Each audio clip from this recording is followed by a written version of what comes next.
আজকের এই ভিডিওতে আমি স্পেশালি হোম বেকারসদের জন্য কিছু প্রশ্ন রেখেছি এবং তাদের কাছে আমার কিছু প্রশ্ন আছে।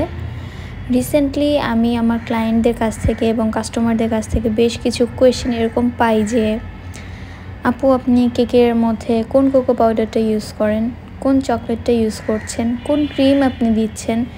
কয়েকদিন আগে একজন কাস্টমার আমাকে কল দিয়েছে, সে কল দিয়ে ডিরেক্টলি আমাকে বলতেছে যে আপু আপনি রসমালাই কাপ কেকের মধ্যে কোন রসমালাইটা ইউজ করেন, আপনি কি ঘরে তৈরি করেন ছানার রসমালাই নাকি গুঁড়া দুধের রসমালাই। সে আমাকে মেসেঞ্জারেও টেক্সট দিয়ে রাখছিল, বাট আমি ব্যস্ত ছিলাম তাই দেখতে পারি নাই।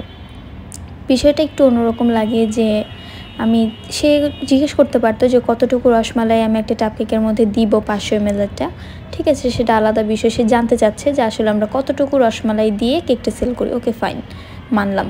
কিন্তু সে আমাকে জিজ্ঞেস করতেছে যে আপু আপনি কি ঘরে তৈরি করেন, ছানার তৈরি রসমালাই নাকি গুঁড়া দুধের তৈরি রসমালাই, কীভাবে কী বানান। এই প্রশ্নটা যখন সে করে তখন আমি তাকে বলছি যে আপু এটা আমার বিজনেস, এটা তো আমি আপনাকে এইভাবে ডিটেলসে বলতে পারি না। আর হ্যাঁ, আমি রসমালাই ঘরে তৈরি করি না, আমি বাইরে থেকে কিনে আনি, ভালো রসমালাইটা আপনাদেরকে দেই।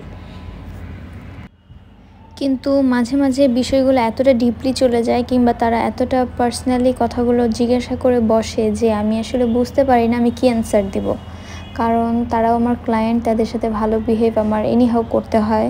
তারা কোনোভাবে খারাপ আচরণ করলে বা ব্যাড কোনো একটা কথা বললেও সেটা আমরা ব্যাড হিসেবে নিতে পারি না, কিংবা তাদের মতো করে তাদেরকে উত্তর দিতে পারি না, কারণ আমাদের সেই প্লেসটা নেই। যেহেতু বিজনেস করতেছি, অনেক ধরনের মানুষের সাথে কথাবার্তা হবে, এই জিনিসগুলো মেনে নিয়েই কাজ করছি। কিন্তু প্লিজ আপনারা আমাকে জানাবেন যে এই বিষয়গুলো কি আমি একা ফেস করতেছি নাকি আপনারাও ফেস করতেছেন।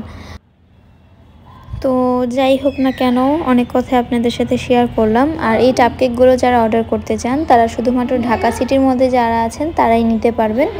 অবশ্যই 50% টাকা অ্যাডভান্স করে তারপর অর্ডার কনফার্ম করতে হবে। আর এই কাপকেকগুলো সম্পর্কে একটু বলি। এখানে আমি 1000 ml-এর একটা কাপকেক রেডি করছি। এটা হচ্ছে চকলেট ফ্লেভার, রেগুলার চকলেট সেটা এটা কিন্তু প্রিমিয়াম চকলেট কাপকেক না। আর এর আগে আমি বাটারস্কচ ফ্লেভারের কাপকেক এবং রসমালাই ফ্লেভারের কাপকেক রেডি করেছিলাম, সেই দুইটা ছিল 500 ml-এর। আর এখন আমি নর্মাল যে প্রিমিয়াম চকলেট কাপকেকটা সেটা রেডি করছি, এটা 500 ml-এর। আর আপনারা দেখতেই পাচ্ছেন আমি সুগার সিরাপ কিন্তু এখানে ব্যবহার করছি না, এখানে আমি কফির একটা সিরাপ ইউজ করছি।